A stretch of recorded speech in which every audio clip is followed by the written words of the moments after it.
Bonjour à tous, comment ça va aujourd'hui? Eh ben moi ça va super bien, j'ai trop hâte de vous parler du nouvel épisode de Falcon et le Soldat de l'Hiver, l'épisode 4 qui, je vous l'annonce tout de suite, était excellent. Allez, on perd pas plus de temps, c'est parti!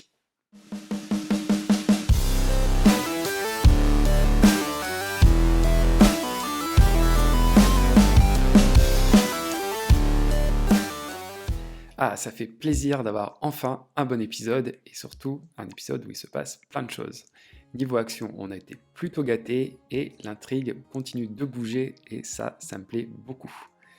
L'épisode débute sur le passé de Bucky, qu'on n'avait pas forcément vu le passé au Wakanda, lorsqu'il a été déprogrammé de sa condition de soldat de l'hiver, et c'était super intéressant de voir justement cette relation qu'il a avec Ayo, la Donna Milaje qui s'est un peu occupée de lui lorsqu'il était au Wakanda, et on apprend du coup que, en plus de Shuri, il y avait donc Ayo qui s'est occupé de lui pour le déconnecter de cette condition de soldat de l'hiver, et la scène était très touchante et très belle partition de Sébastien Stan là-dessus qui était vraiment très cool.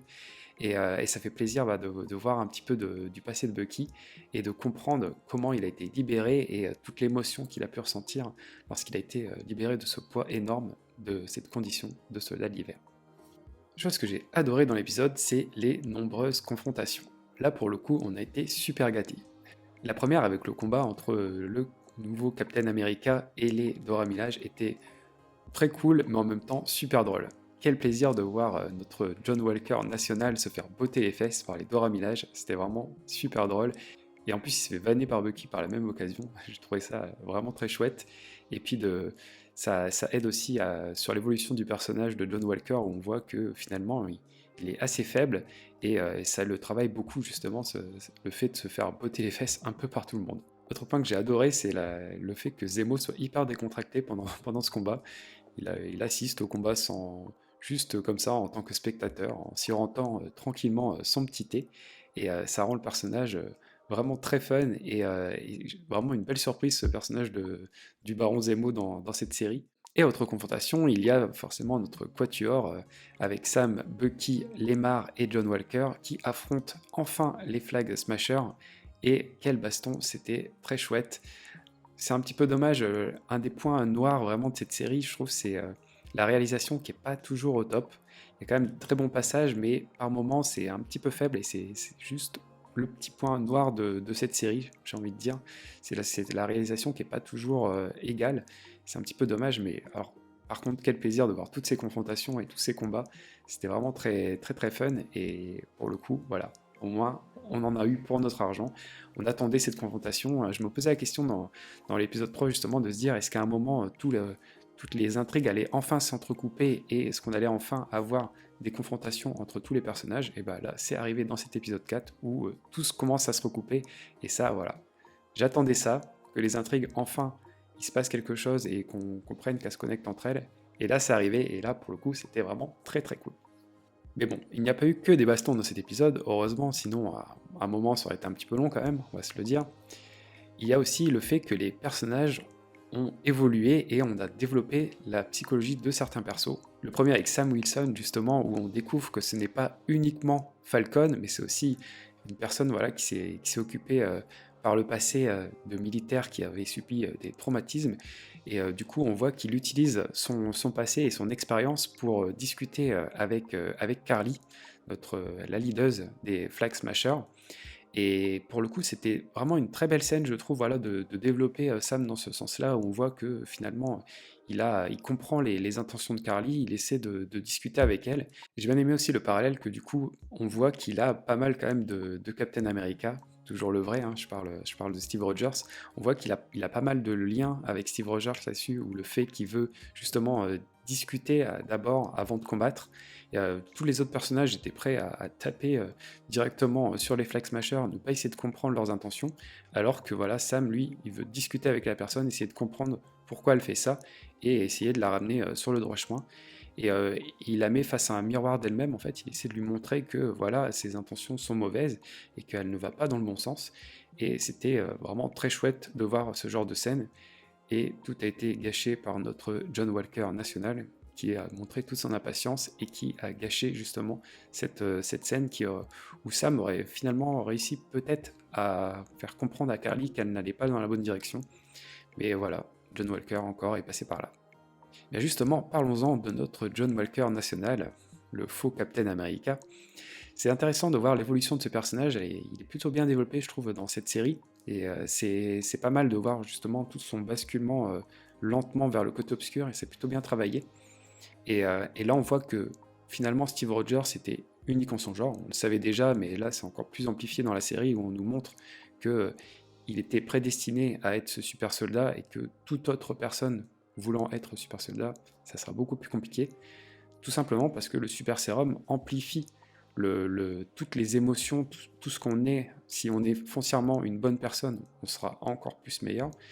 Si on a des intentions mauvaises de base, elles sont encore plus amplifiées. Et là, le fait que John Walker prenne le super sérum justement pour devenir un super soldat, parce qu'il se sent faible, il s'est quand même fait botter les fesses pas mal de fois dans la série. Là, on comprend le fait qu'ils veulent prendre ce sérum justement pour devenir encore plus fort et réussir à affronter les adversaires qui à chaque fois lui bottent les fesses. Et dans ce sens, c'était plutôt bien amené. Et puis voilà, il manquait le petit élément qui allait le faire basculer. Et c'est arrivé, mais je vous en parle un petit peu après. Autre point réussi de cet épisode, c'est l'évolution du Baron Zemo. Évolution, j'ai pas envie de dire qu'il évolue non plus beaucoup, mais j'aime bien justement qu'on apprenne à connaître le personnage, qu'on apprenne à l'apprécier. Je m'attendais vraiment pas à me dire j'adore le Baron Zemo, il est vraiment trop cool, c'est quand même assez incroyable.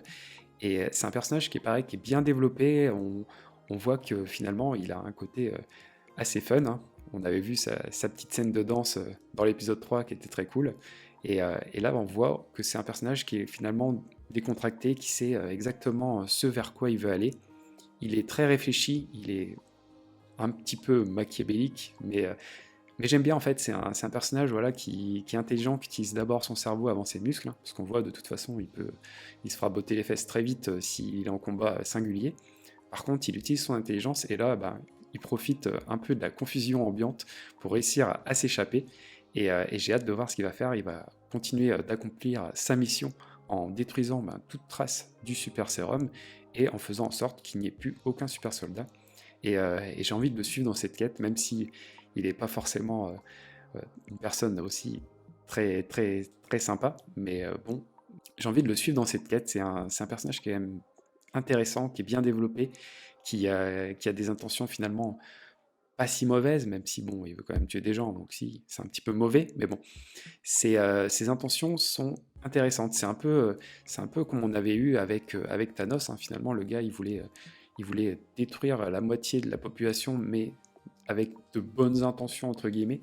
Et là, Zemo, lui, veut juste pas de super-héros. Il considère que les super-héros peuvent apporter de mauvaises choses et du coup il n'en veut pas, il veut détruire ce super sérum et j'aime bien voilà, avoir un personnage qui a des convictions et qui en plus est très intelligent et j'ai envie de voir jusqu'où ça va aller.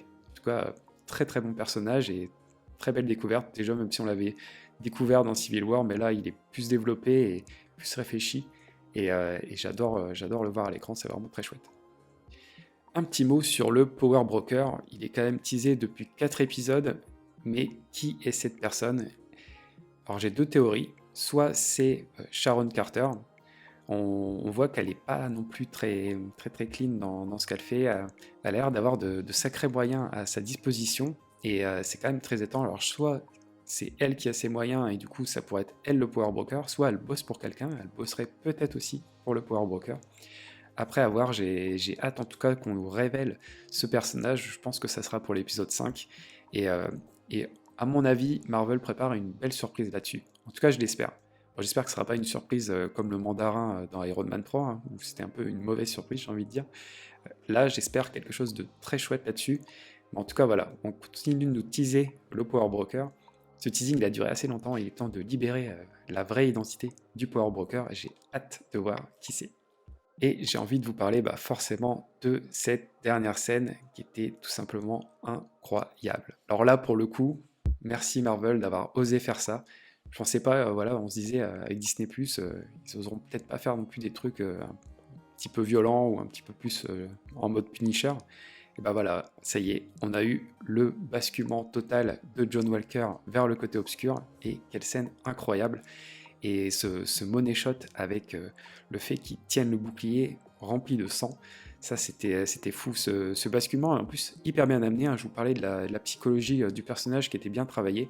Forcément, le fait de perdre son ami, c'était beaucoup trop dur pour lui et beaucoup trop fort en termes d'émotions.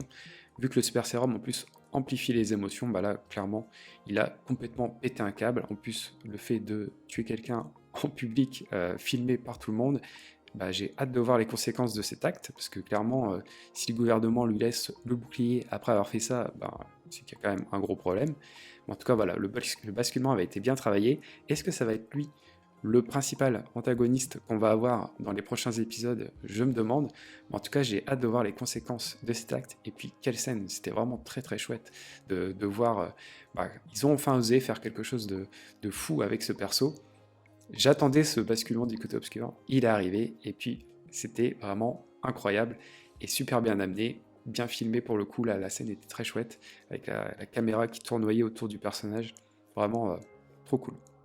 Et voilà, il ne reste plus que 2 épisodes pour conclure cette série qui monte vraiment crescendo, et là je pense que les épisodes 5 et 6 qui vont être l'acte final, hein, la conclusion de toutes ces intrigues, vont vraiment être incroyables. À mon avis, dans l'épisode 5, on aura la révélation de qui est le Power Broker. Est-ce que ça sera lui, du coup, le principal antagoniste? Est-ce que, du coup, on aura 3 antagonistes face à Sam et Bucky? Même peut-être plus, enfin là, c'est assez incroyable quand même. On a le Power Broker, on a les Flag Smashers, on a Zemo, et puis on va sûrement maintenant avoir John Walker aussi, qui a basculé du côté obscur, qui est du coup un autre antagoniste pour nos héros. À voir comment va tout va s'arranger. Après, Zemo, il est quand même un peu du côté de Sam et Bucky, mais il a quand même le Wakanda au face. Donc voilà, il y a aussi le Wakanda qui entre en scène. Enfin, c'est assez dingue. Il y a beaucoup d'intrigues. Là, commence à se recouper. On arrive sur l'acte final, la conclusion, et ça va être incroyable. Là, j'ai hâte de voir ces 2 derniers épisodes où, à mon avis, il y a encore des belles surprises à venir et on va kiffer, c'est certain. En tout cas, cet épisode 4, je l'ai adoré. Ça fait plaisir de voir la série qui avance, qui explose enfin, et trop chouette. Et puis voilà, ce basculement de John Walker, je l'attendais, il est arrivé et il était dinguissime. Voilà, j'espère que ça vous a plu. N'hésitez pas à laisser un petit commentaire pour me dire votre avis sur l'épisode, à me dire si ça vous a plu ou pas, autant qu'à moi. N'hésitez pas à vous abonner pour ne rater aucune des actus super-héroïques du moment. Et puis je vous dis à très bientôt pour une petite vidéo easter egg sur l'épisode 4. Allez, à très vite. Salut!